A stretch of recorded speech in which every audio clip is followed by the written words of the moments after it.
The year was 1847, and hunger had a way of making decent folk do desperate things. When Thomas Hartwell saw the woman and her 2 young daughters scraping mold off rotten apples behind his barn, he knew their story before a single word was spoken. The prairie wind carried more than dust that autumn. It carried the broken dreams of families who'd lost everything to drought, disease, or worse. What he did next would change 4 lives forever, though none of them knew it as they stood there in the fading light of a merciless Kansas sunset. The rotting apples lay scattered beneath the gnarled branches of Thomas Hartwell's old apple tree, casualties of an early frost that had claimed most of his orchard. He'd been meaning to clear them away, but the work of a single man trying to keep a homestead running left little time for such tasks. Now, as he rounded the corner of his weathered barn with a bucket of feed for his horses, he stopped dead in his tracks. A woman knelt in the dirt, her worn calico dress spread around her like wilted petals. Her hair, once perhaps golden, hung in matted strands around a face that spoke of too many sleepless nights and empty meals. Beside her, 2 little girls, one maybe 8 years old, the other no more than 5, sat cross-legged in the dust. All 3 were carefully peeling away the brown, mushy parts of fallen apples, eating what remained with the quiet desperation of those who had learned not to waste anything that might fill an empty belly. Thomas set down his bucket slowly, his heart constricting in his chest. He'd seen plenty of hardship in his 32 years, had lived through his own share of it, but something about the sight of those 2 young ones trying to make a meal of rotten fruit cut him deeper than he'd expected. The woman looked up at the sound of his footsteps, her green eyes wide with fear and shame. She scrambled to her feet, pulling her daughters up with her, ready to run. "Please, mister," she said, her voice barely above a whisper.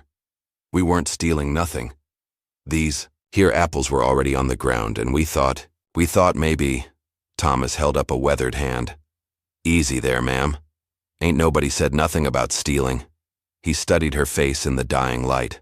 She was younger than he'd first thought, probably not much past 25, but hardship had aged her in ways that years alone never could. Her 2 daughters clung to her skirts, their eyes too large in their thin faces, their clothes patched and repatched until there was more mending than original fabric. The older girl had her mother's green eyes and the same stubborn set to her jaw. The younger one was fair-haired like her mother might once have been, with blue eyes that held a kind of quiet acceptance that no child should ever have to learn. "Where you folks headed?" Thomas asked gently, keeping his distance so as not to spook them further. The woman's chin lifted slightly. "West," she said. "California, if we can make it." Thomas nodded. He'd heard the stories. Gold in California, land for the taking, a chance to start fresh. He'd also heard the other stories, the ones about families who never made it past the first mountain range, about graves scattered along the wagon trails like bitter seeds. "Got family out there?" he asked. Something flickered in her eyes. Pain, maybe, or the echo of a hope that had died somewhere along the way. "Had a husband," she said quietly. "He went on ahead last spring, said he'd send for us once he got established." She didn't need to say the rest. Thomas could read it in the hollow look in her eyes, in the way she unconsciously pulled her daughters closer. No word had come, no money, no husband. Just 3 people left to make their own way in a world that wasn't particularly kind to women, and children on their own. The autumn wind picked up, sending leaves skittering across the yard and making the younger child shiver. Thomas made his decision. He shrugged out of his heavy wool coat, the one his mother had made him before she'd passed 5 years back. The coat that had seen him through winters when the snow piled higher than the windows, through spring storms that turned the prairie into a muddy sea. "Come in," he said simply, holding out the coat toward the woman. "No sense standing out here in the cold when there's a warm house just yonder." The woman stepped back as if he'd offered her a rattlesnake. "Oh no, sir. We couldn't. We don't want to be a bother. We'll just—" "Ma'am," Thomas said, his voice gentle but firm. "When's the last time these little ones had a proper meal?" The question hung in the air between them like smoke from a dying fire. The woman's face crumpled slightly before she got control of herself again. "We've been making do," she said, but the words came out weak and unconvincing. "I'm sure you have," Thomas replied, "but making do ain't the same as living, and children need more than rotten apples to grow strong. He took a step closer, moving slow and easy like he would with a spooked horse. Name's Thomas Hartwell. This here's my place, and I'm extending an invitation to supper. Nothing more than that. Just a meal, and maybe a warm place to sleep for the night. The woman looked down at her daughters, then back at Thomas. He could see the war playing out behind her eyes, pride battling with desperation, independence fighting against the simple need to take care of her children. I'm Sarah McKinnon, she said finally. These are my daughters, Emma and Lucy. The older girl, Emma, stepped forward slightly. Mama, I'm powerful hungry, she said, her voice small but honest. Sarah's resolve crumbled. We don't have any money to pay you, she said, the words coming out in a rush. But I can work. I can cook and clean and mend. I'm good with animals too if you've got livestock that needs tending. Thomas nodded seriously, as if they were negotiating a business deal rather than discussing basic human kindness. Well, now that you mention it, I could use some help around here. Place gets mighty lonely for a man on his own, and there's always more work than daylight to do it in. He held out the coat again. Why don't we start with getting you and the girls warmed up, and we can talk about the rest over supper. This time. Sarah took the coat. It was far too big for her, hanging nearly to her knees, but Thomas could see some of the tension leave her shoulders as the warm wool settled around her. Thank you, she said quietly. Kindly of you. Thomas picked up his feed bucket and gestured toward the house. Come on then. House ain't much to look at, but it's solid and warm. As they walked across the yard, little Lucy slipped her hand into Thomas's free one. Her fingers were cold as winter stones, but they curled around his with a trust that made his throat tight. Mr. Thomas, she said, looking up at him with those two serious blue eyes. Do you got any real apples? Ones that ain't gone bad? I surely do, little miss, Thomas replied, giving her small hand a gentle squeeze. Got some put away in the root cellar, sweet as honey and crisp as autumn air.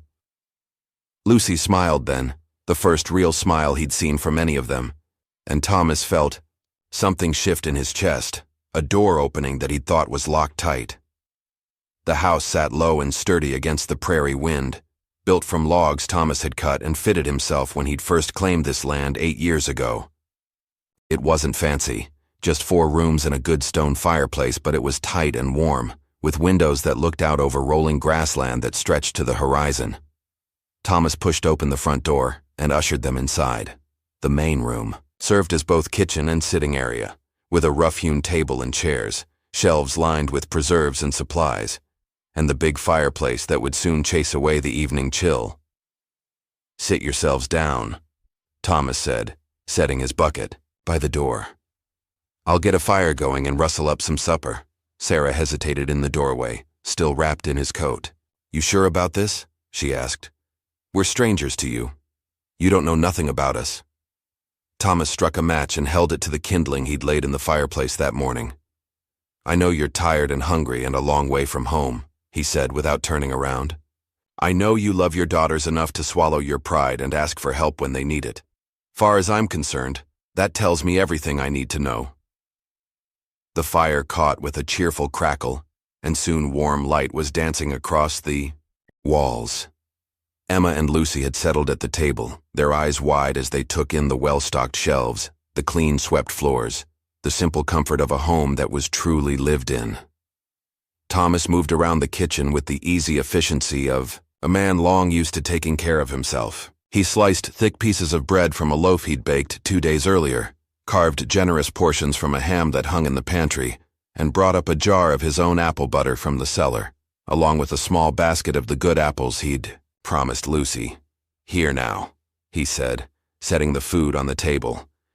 This should hold you while I fix something more substantial. Sarah stood up abruptly. I should help, she said. You're already doing too much. Sit, Thomas said firmly but kindly. You look ready to drop where you stand. Time enough for helping tomorrow, if you're still of a mind to stay. He busied himself at the stove, putting together a simple but hearty stew from salt pork, potatoes, and carrots from his own garden. As he worked, He listened to the quiet sounds behind him. The girls eating with the careful restraint of children who'd learned not to waste food, Sarah's murmured reminders about manners, the soft crackling of the fire. "Where you folks come from originally?" he asked over his shoulder. "Ohio," Sarah replied. "Had a little farm outside Cincinnati. Nothing fancy, but it was ours." "What happened to it?" There was a long pause. Thomas didn't push, just kept stirring the stew and waiting. "Bank took it," Sarah said finally. "Couple bad harvests and we couldn't make the payments. James, my husband, he said we'd be better. Off starting fresh out west anyway. Said there was land for the taking and gold just waiting to be picked up off the ground." Thomas had heard variations of this story a dozen times from travelers passing through. The promise of easy riches in California had lured thousands from their homes, breaking up families and leaving a trail of broken dreams across the continent. "That was more than a year ago," Sarah continued, her voice growing quieter. "We sold everything we had left to buy a wagon and supplies. James went on ahead with a group of men, said he'd find us a good spot and send word. We stayed behind with my sister until—" She trailed off, but Thomas could fill in the blanks. Something had happened to the sister. Death, maybe, or marriage to a man who didn't want to take on a woman and 2 children who weren't his own. The reasons didn't matter. What mattered was that Sarah and her daughters had ended up alone, with nothing but hope and stubbornness to carry them across 1,000 miles of dangerous country. "You been walking long?" Thomas asked. Emma answered this time. "Weeks and weeks," she said around a bite of bread and apple butter. "We had a wagon for a while, but one of the wheels broke and we couldn't fix it proper. Had to leave it behind. Sold the oxen in Junction City," Sarah added. "Got enough to buy supplies for the trail, but not enough for another wagon." Thomas ladled the stew into bowls and set them on the table. The rich smell filled the room, and he saw Lucy's eyes widen with something approaching awe. "It's been a long time since we had hot stew," Sarah said softly, as if reading his thoughts. They ate in comfortable silence after that, the only sounds. The clicking of spoons against bowls and the satisfied sighs of people finally getting a proper meal. Thomas found himself watching the girls, noting how Emma kept one protective hand near her little sister's bowl, how Lucy tried to eat slowly, even though he could see she wanted to wolf down every bite. When the meal was finished, Sarah started to rise to clear the dishes, but Thomas waved her back down. "Dishes'll keep till morning," he said. "Lucy there looks like she's about to fall asleep in her chair." Indeed, the younger girl was struggling to keep her eyes open, her head nodding like a flower on a weak stem. Emma wasn't much better, though.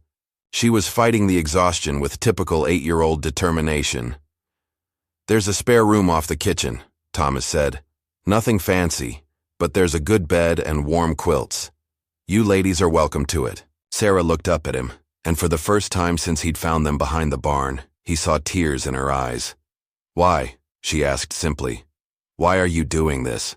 Thomas considered the question, looking out the window at the dark prairie beyond. Why was he doing this? Loneliness, maybe. Or the memory of his own mother, who'd never turned away a soul in need. Or perhaps it was something simpler. The recognition that some things were just the right thing to do, regardless of reason or reward. "My mama used to say that kindness is like seed corn," he said finally. "You can eat it all up when times are hard, or you can plant some and trust that the harvest will come when you need it most." He stood up from the table. "Besides, this old house gets mighty quiet with just me rattling around in it. Nice to have some life under the roof again." Sarah nodded, accepting the explanation even if she suspected there was more to it. "Come on, girls," she said softly. "Time for sleep." As Thomas banked the fire and prepared to turn in himself, he could hear quiet voices from the spare room. Sarah's gentle murmur as she settled her daughters for the night, Emma's whispered questions, Lucy's sleepy responses. The sounds of a family, he realized, something he'd given up hoping for long ago. He stood at his bedroom window for a long time that night, looking out over the moonlit prairie and thinking about seed corn, about the strange ways that life could change in the space of a single evening, about the sound of children's laughter that he might hear again if he was very lucky. Morning came with the smell of coffee and frying bacon. Thomas woke to sounds he hadn't heard in his house for years. The rustle of skirts, quiet voices, the soft footsteps of people trying not to wake a sleeping household.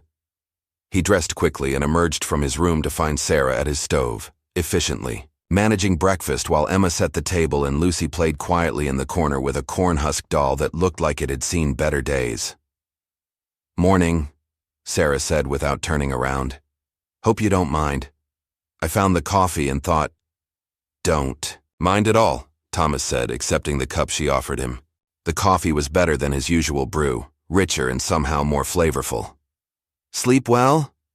"Better than we have in weeks," Sarah admitted. "That's a fine bed, and those quilts are the warmest things I've felt since we left Ohio." Thomas nodded, settling at the table. "My mother made those quilts. She had a hand for such things." "She's passed?" Sarah asked gently. 5 years now.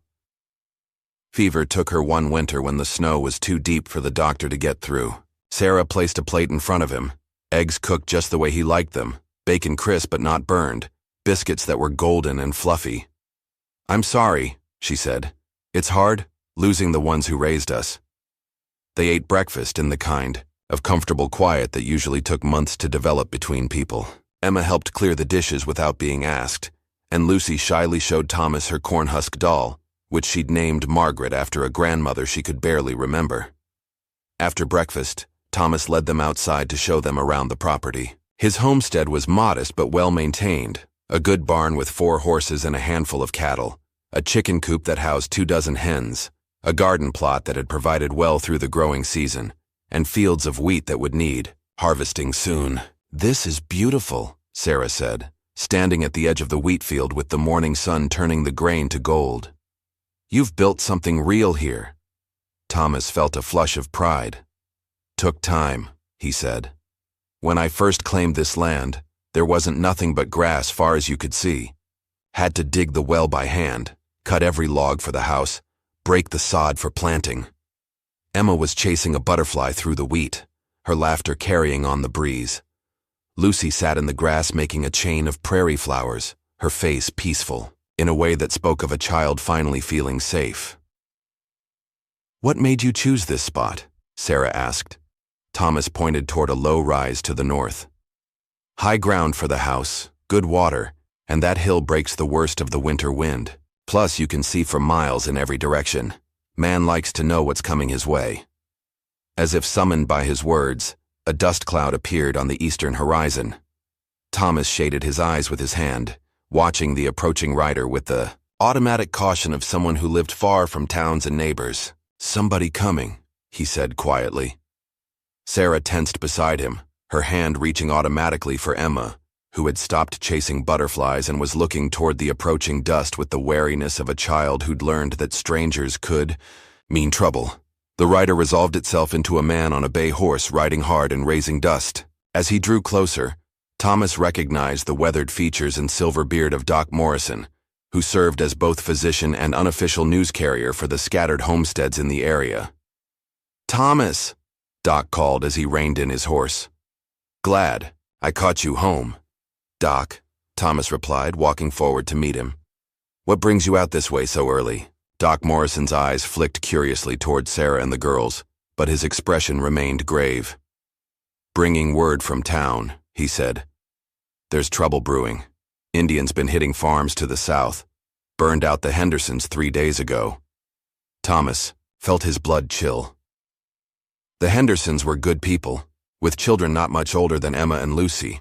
"They get out alive?" he asked. Doc nodded grimly. "Barely.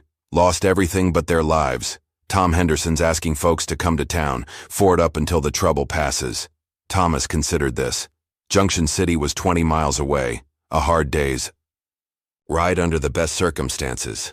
With Sarah and the girls, it would be even more difficult. "How many farms hit?" he asked. 4 that we know of. Could be more." Doc's gaze moved again to Sarah and her daughters. "Might be wise to head to town, Thomas. Especially now that you got—" He paused diplomatically. "Guests to think about." "Sarah."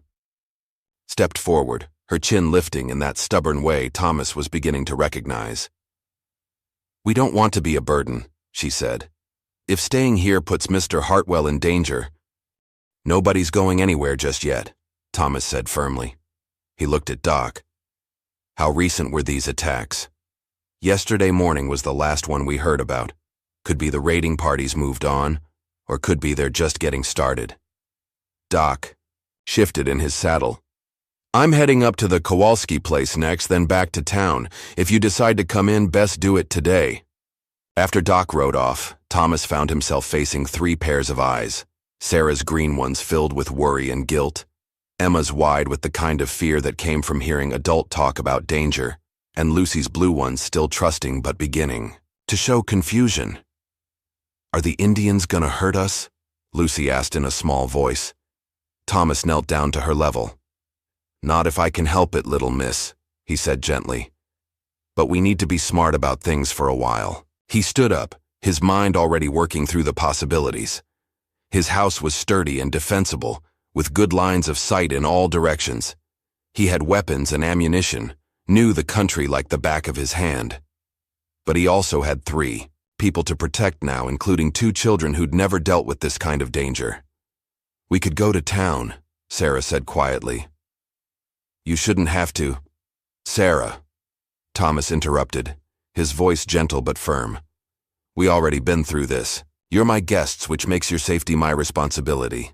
Now I need to think about what's best for all of us." He walked to the edge of the porch, looking out over his fields, his livestock, everything he'd built with his own hands over the past 8 years. The thought of abandoning it all to hide in town sat poorly with him, but the thought of something happening to Sarah or her daughter sat even worse. "What do you think we should do?" Sarah asked, coming to stand beside him. Thomas was quiet for a long moment, weighing options. "Truth is, I've dealt with Indian troubles before," he said finally. "Most times they're looking for easy targets, places where they can get what they need without a fight. This place—" He gestured toward the house, the barn, the carefully chosen defensive positions. "This place ain't easy. But if we went to town's 20 miles of open country," Thomas said. "If there's raiding parties out there, we'd be sitting ducks on that road, especially with the girls." Emma had been listening from the steps, and now she spoke up. "I ain't afraid," she said, though her voice shook slightly. "Mama taught me to be brave." Thomas smiled at her, this fierce little girl who'd already survived more hardship than most adults. "I can see that," he said. "But being brave don't mean looking for trouble. Sometimes the bravest thing is knowing when to be careful." He made his decision. "We'll stay," he said, "but we'll be ready." The rest of the morning was spent in preparation. Thomas checked his weapons, 2 rifles, a shotgun, and his father's old Colt revolver, making sure they were clean and loaded. He brought extra ammunition into the house and showed Sarah how to load and fire the shotgun just in case. "Ever handled a gun before?" he asked as she hefted the weapon awkwardly. "Some," she said. "James taught me to shoot rabbits for the pot, but nothing like this." Thomas guided her hands to the proper position, showed her how to brace for the recoil. "Shotgun's forgiving," he said. "Don't have to be a marksman. Just point in the general direction and pull the trigger." While they worked, Emma proved herself unexpectedly useful, helping to carry supplies and keeping Lucy occupied with games and stories. The 8-year-old had the kind of practical competence that came from a childhood spent helping adults survive, and Thomas found himself impressed by her steady nerves. "You ever been in Indian trouble before?" Emma asked as they carried buckets of water into the house. "Once," Thomas said. "Few years back. Mostly they just wanted to trade, but there was some young bucks looking to prove themselves. Nothing came of it, but it taught me to be prepared." "Were you scared?" Thomas considered lying, telling her that grown men didn't get scared, but something in her serious green eyes made him choose honesty instead. "Scared enough," he said. "Fear ain't a bad thing, Emma. Keeps you sharp, makes you think. It's only bad when it stops you from doing what needs doing." That afternoon, they saw more dust on the horizon, another rider, but this one coming from the north. Thomas kept his rifle close as the horseman approached, but relaxed when he recognized Jake Peterson, a neighbor from 5 miles up the creek. "Thomas," Jake called, as he rode into the yard. "You heard about the trouble?" "Doc Morrison came by this morning," Thomas replied. "Heard about the Hendersons." Jake nodded grimly. "Burned them out complete. Tom and Mary made it to town with the clothes on their backs and nothing more." His eyes moved to Sarah and the girls. "Didn't know you had company." "Sarah McKinnon and her daughters," Thomas said simply. "They're staying on for a while." Jake touched his hat politely to Sarah. "Ma'am, hope you picked a good time to visit, though I'm afraid it ain't the safest." "Just now. We'll manage," Sarah said, her voice steady despite the worry in her eyes. "What's the talk in town?" Thomas asked. "Mixed," Jake replied. "Some folks saying it's just a small raiding party that'll move on. Others think it might be the start of something bigger. Army's supposed to be sending a patrol out, but you know how that goes." Thomas nodded. Army patrols had a way of showing up after the trouble was over, if they showed up at all. "You heading to town?" Jake asked. "Thinking we'll stay put," Thomas replied. "Place is defensible, and we got what we need." Jake considered this, then nodded approvingly. "Might be the smart play. Road to town's awful exposed, and your place here's built for trouble." He gathered his reins. "I'm heading back to my own spread, but I'll swing by tomorrow if I can. Make sure you folks are all right." After Jake rode off, the afternoon settled into an uneasy quiet. Thomas worked around the property, checking fences and bringing the livestock closer to the house. Sarah kept busy in the kitchen, preparing a larger-than-usual supper and making sure they had food that would keep without cooking, just in case. The girls seemed to sense the tension, playing more quietly than usual and staying close to the house. Lucy had abandoned her flower chains in favor of helping her mother, while Emma appointed herself as lookout, frequently checking the horizon for any sign of dust or movement. As evening approached, Thomas made his final preparations. He secured the barn, making sure the horses were where he could get to them quickly if needed. He checked the well and the root cellar, confirming they had access to water and supplies even if they couldn't leave the house for days. "You think they'll come here?" Sarah asked, as they watched the sun sink toward the western horizon. "Hard to say," Thomas replied honestly. "Might not. Might be they've already moved on to easier pickings. But if they do come..." He paused, choosing his words carefully. "We'll be ready." Supper that night was a subdued affair. The food was excellent. Sarah had proven herself to be a cook of considerable skill. But the adults ate with half their attention on the windows, listening for sounds that didn't belong. After the dishes were cleared, Thomas banked the fire lower than usual and made sure the curtains were drawn tight. No sense advertising their presence any more than necessary. "Girls should sleep in our room tonight," Sarah said quietly. "All of us together." Thomas nodded. "Good thinking. I'll take the front room. Keep watch." "You need to sleep too," Sarah protested. "I'll catch what rest I can. Done it before." As the household settled for the night, Thomas positioned himself in a chair by the front window where he could see the approach to the house. His rifle lay across his knees, loaded and ready. The night was clear and cold, with enough moonlight to see movement across the prairie. The hours passed slowly. Midnight came and went, marked only by the distant call of an owl and the occasional restless movement of the horses in the barn. Thomas dozed fitfully, trained by years of frontier life to wake at the slightest unusual sound. It was near dawn when he heard it, the soft whinny of a horse that wasn't his own, quickly muffled. Thomas was fully awake instantly, his hand tightening on his rifle as he peered through the curtain. At first he saw nothing. Then movement caught his eye, shadows that moved wrong, shapes that didn't belong to the familiar landscape of his homestead. His blood ran cold as he counted them.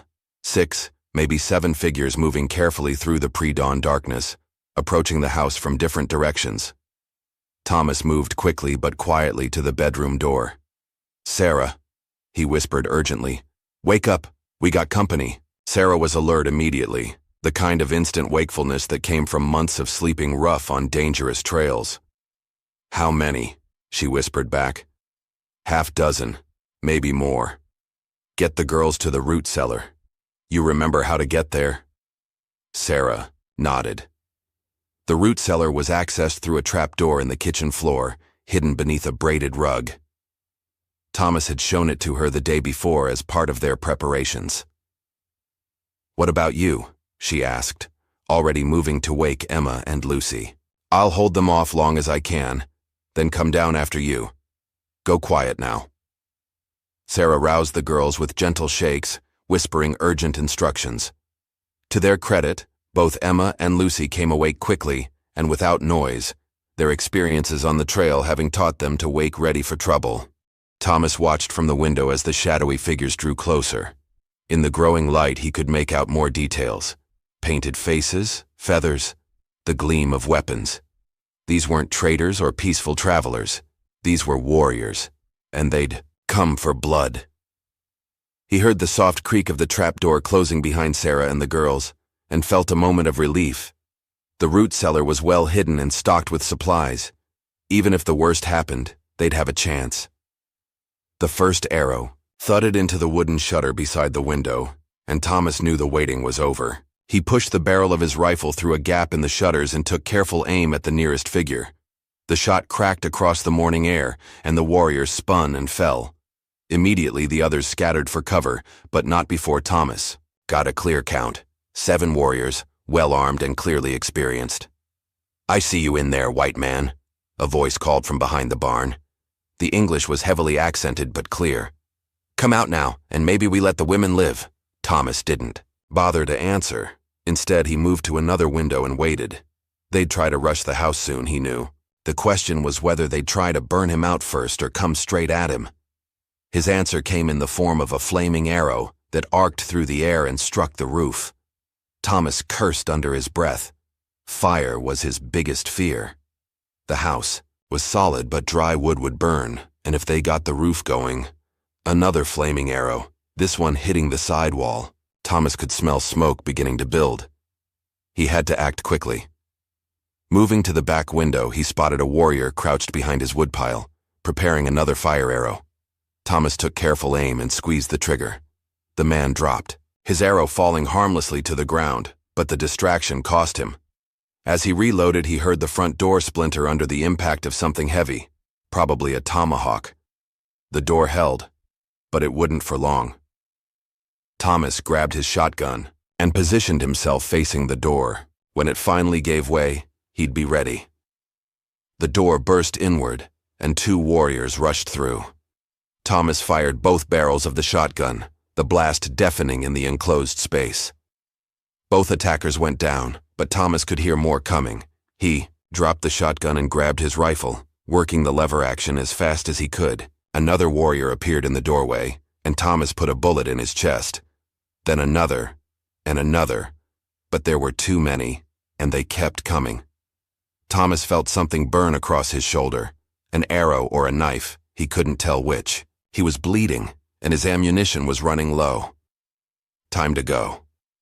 Thomas grabbed his remaining rifle and the bag of ammunition, then headed for the kitchen and the trapdoor. Behind him, he could hear the warriors spreading through the house, searching, destroying. He found the hidden trapdoor and dropped through it into the darkness below. The root cellar was cool and earthy smelling, lined with shelves holding preserves and root vegetables. In the far corner, he could make out the shapes of Sarah and her daughters, huddled together but safe. "You hurt?" Sarah whispered as he settled beside them. "Just a scratch," Thomas lied. His shoulder was on fire, and he could feel blood soaking his shirt, but there was no point worrying them. Above them, they could hear boots on the kitchen floor, voices speaking in a language Thomas didn't understand. Someone was methodically searching the house, looking for signs of other occupants. Lucy pressed close to Thomas's good side, her small hand finding his. "Are they gonna find us?" she whispered, so quietly he could barely hear her. "Not if we're real quiet," Thomas whispered back. The sounds above continued for what felt like hours, but was probably only minutes. Finally, they heard voices moving away from the house. Thomas waited, counting his heartbeats, before he eased toward the trapdoor and listened. Smoke. He could smell smoke, stronger now. They'd fired the house. "We got to go," he whispered to Sarah. "They've set the place burning." Sarah's face went white in the dim light filtering down from above. The house? House can be rebuilt, Thomas said grimly. Let's worry about staying alive first. He eased the trapdoor open a crack and peered up into the kitchen. Smoke was beginning to fill the room, but he couldn't see any warriors. The main fire seemed to be coming from the front of the house. They'd probably torched the front room and were waiting to see who came running out. There's a door at the back of the cellar, Thomas whispered. Leads to a tunnel I dug out to the barn. We can get to the horses that way.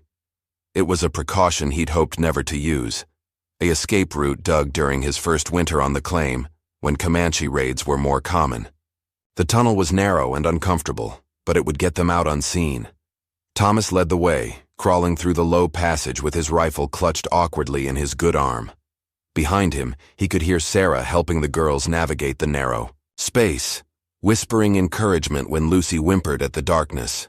The tunnel seemed to stretch forever, though Thomas knew it was only about 50 yards from the house to the barn. His wounded shoulder screamed with every movement, and he could feel fresh blood seeping through his shirt. But they had to keep moving. Finally, his hands found the wooden ladder he'd built into the tunnel's end.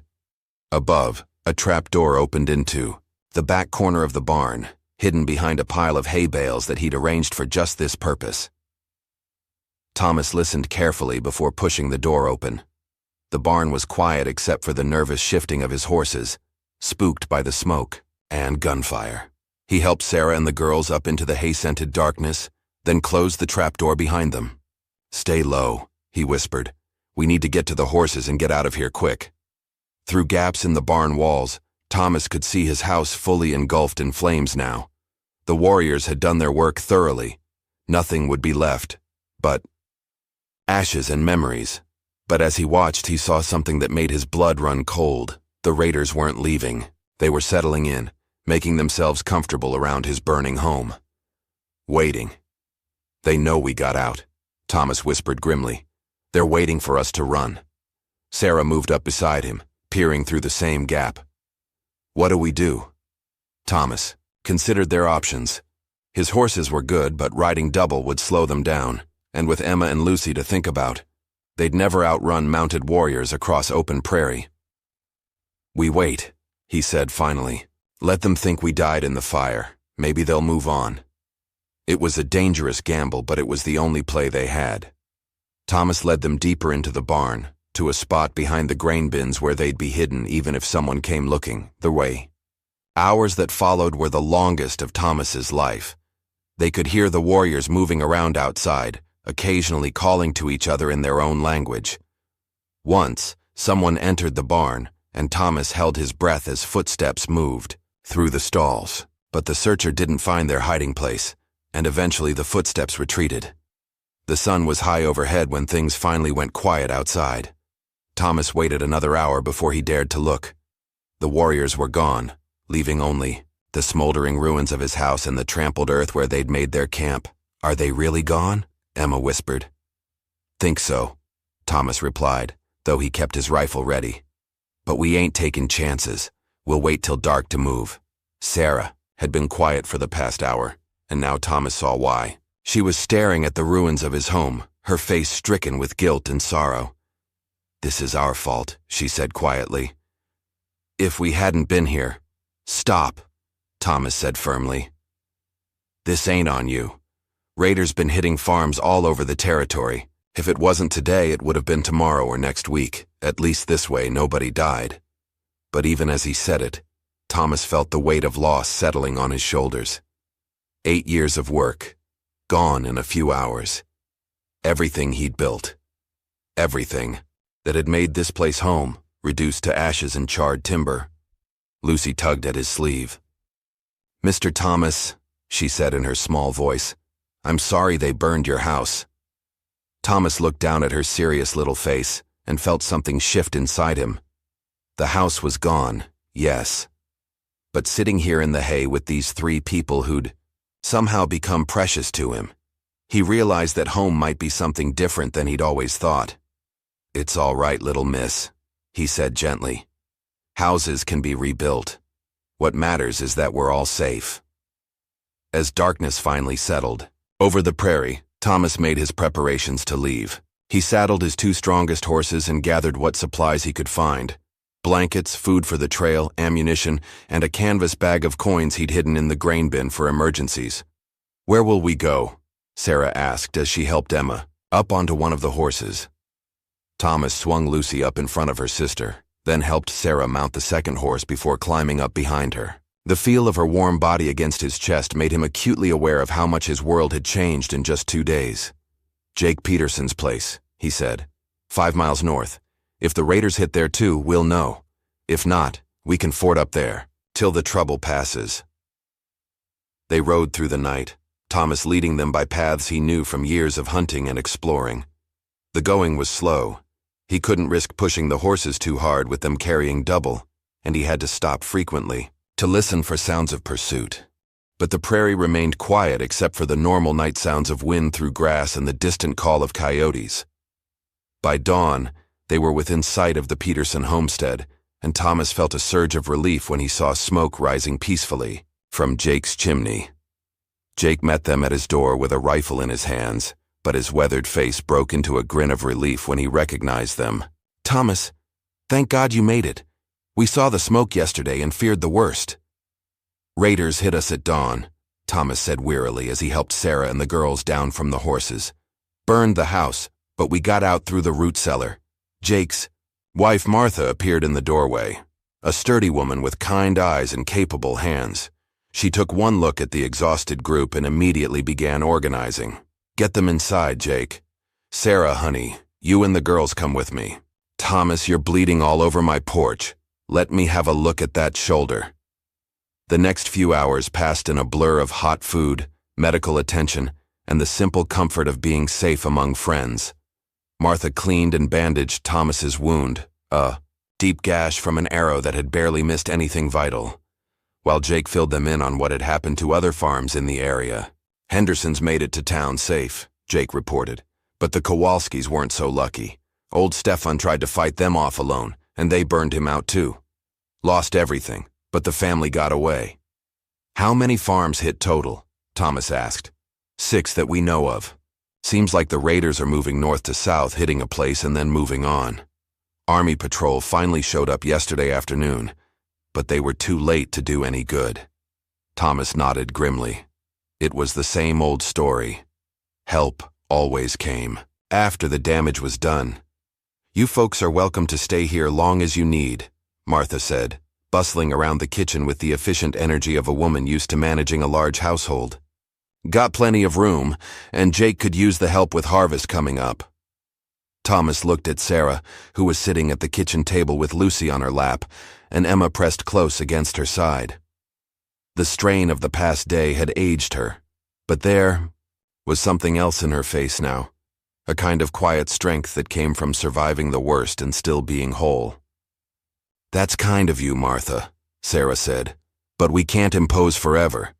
Thomas lost his home because of us, and now don't start that again," Thomas interrupted gently. "What happened, happened. No sense in carrying blame for things that ain't your fault."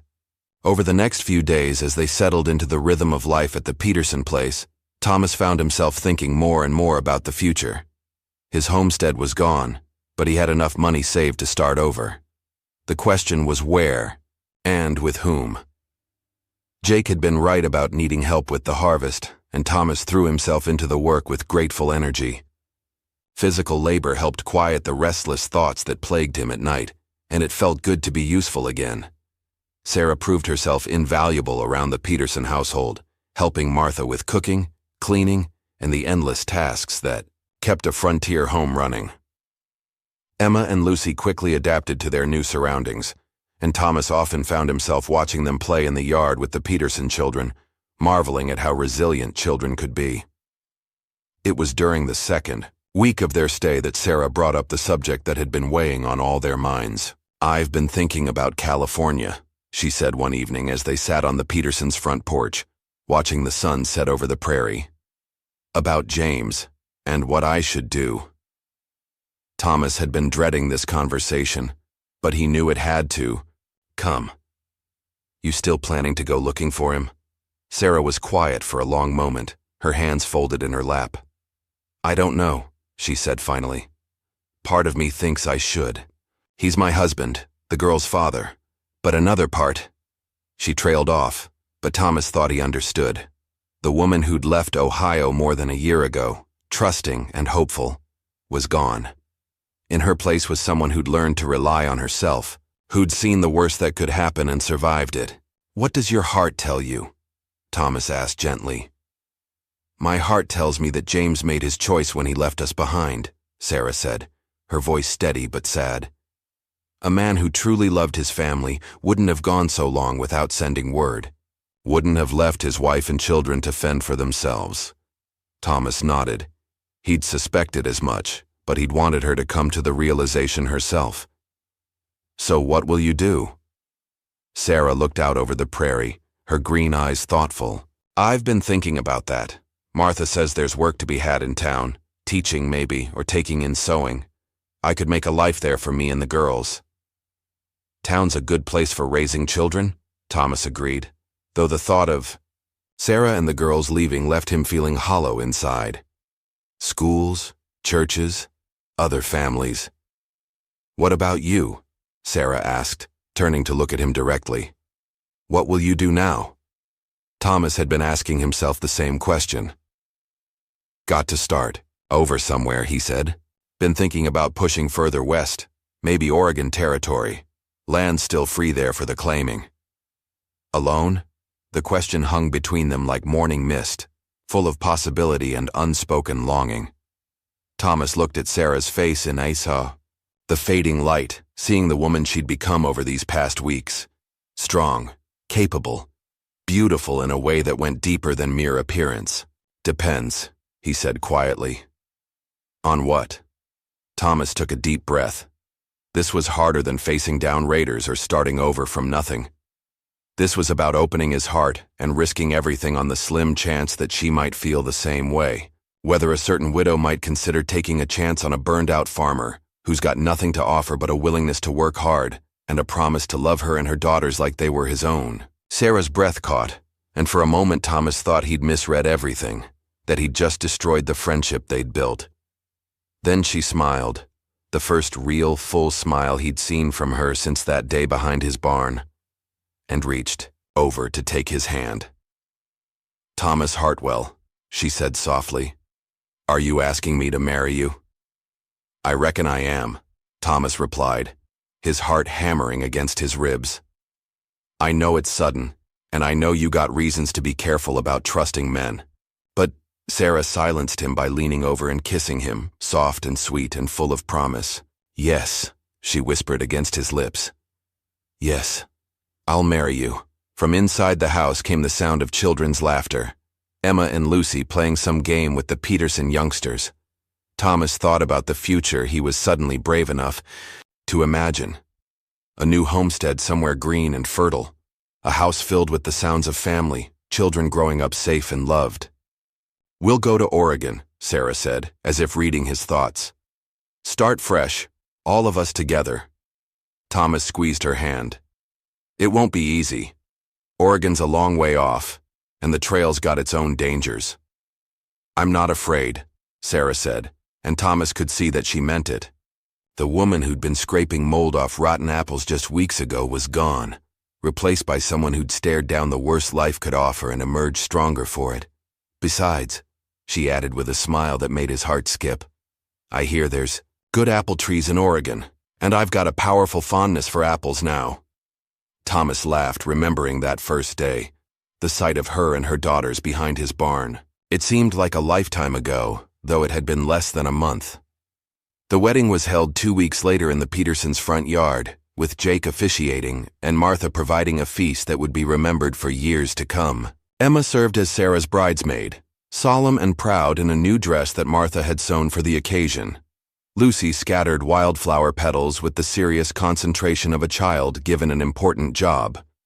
As Thomas slipped a simple gold band onto Sarah's finger, his mother's ring, saved from the fire because he'd been carrying it in his pocket since the day he'd decided to propose, he thought about the strange ways that life could change, how disaster could sometimes be the doorway to joy.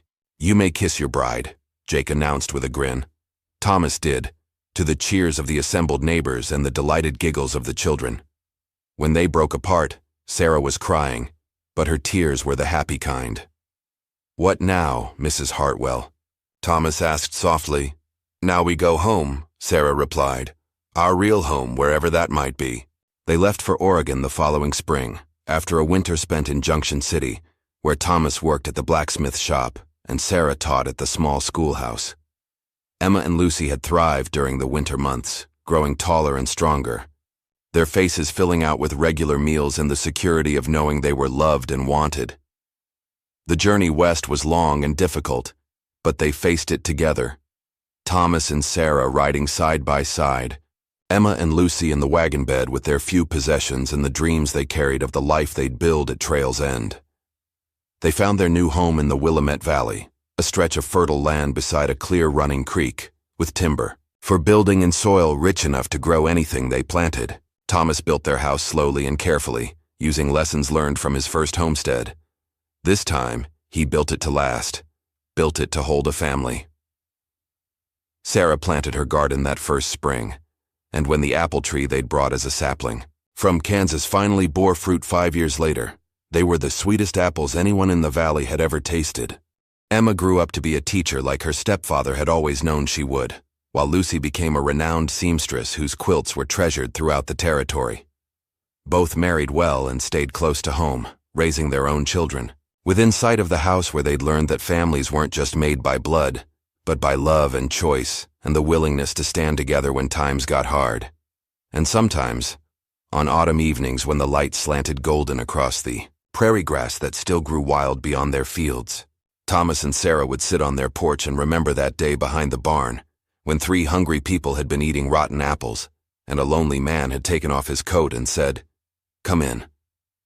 It had been the beginning of everything that mattered, the beginning of home.